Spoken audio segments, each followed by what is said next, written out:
Top of the morning to y'all. It's good to see you again. Happy Monday. How y'all been doing? No, really, answer me. How y'all been doing? Oh, that's fantastic. It's good to hear. I've been doing pretty well myself. So, as a Monday, we have a few assignments for you. Now, your big assignment for the week is another reader's response log due on Friday. But what I'm going to ask you to do is make sure you don't hit submit until Friday, because there may be things that happen over the course of the week that you want to add into your reader's response log, or you want to edit your reader's response log. So your assignment is a reader's response log from pages 47 to 65. That's a reader's response log from pages 47. Oh, there we go. 47 to 65.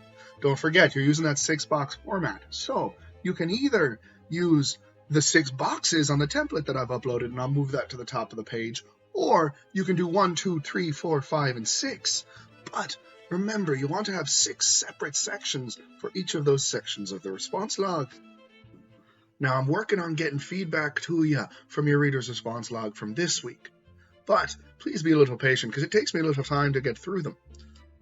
Now, a couple of things I've noticed is that you're not paying attention to capitalization. Capitalization is still very important when you're typing. So please remember capitalization, as well as if you're using a punctuation mark such as a period, a question mark, or even a comma, you need a space after that. Now, I'm not going to take off points for that per se, but you should be careful when you're doing things like that.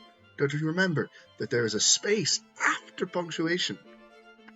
Also, remember to quote, because if you're doing a prediction, or you're doing an inference, or you're trying to identify an element of literature, I need to see the quote so I can understand that you're really explaining it fully. If you're going to quote, and the quote isn't self-explanatory, then you should explain the quote as well. For example,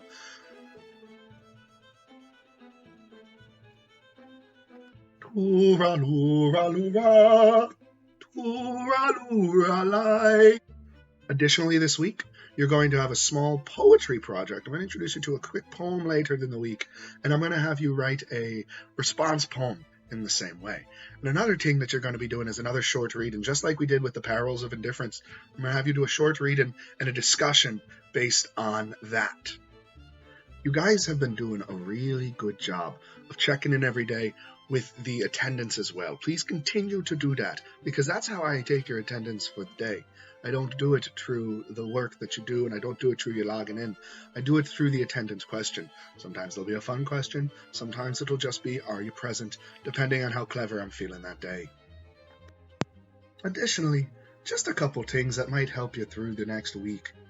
1, make sure you're doing something active, whether it be working out or going for a quick walk, staying 6 feet away from people, but going for a quick walk, but doing something active so your muscles don't get too tired. 2, make sure that you're drinking water. I keep forgetting to drink water, and it's very important to stay hydrated. And 3, if you're having a really tough time, try and make a schedule for yourself, because I'm having kind of a tough time. But what I've done is I've made a schedule for myself, and that way I know what I'm doing around every hour of the day. I have a plan, and it's helping me kind of stay focused. So I hope that you're all doing well, and I hope that this is over soon and that we can all be in the classroom together again. But until then, you have a reader's response log due Friday. Make sure you're logging in every day, and if you have any questions, you can reach out to me through my email, through Remind, and through Google Classroom. So I'll talk to you guys soon, and ta-ta for now. Oh, we need more Lucky Charms.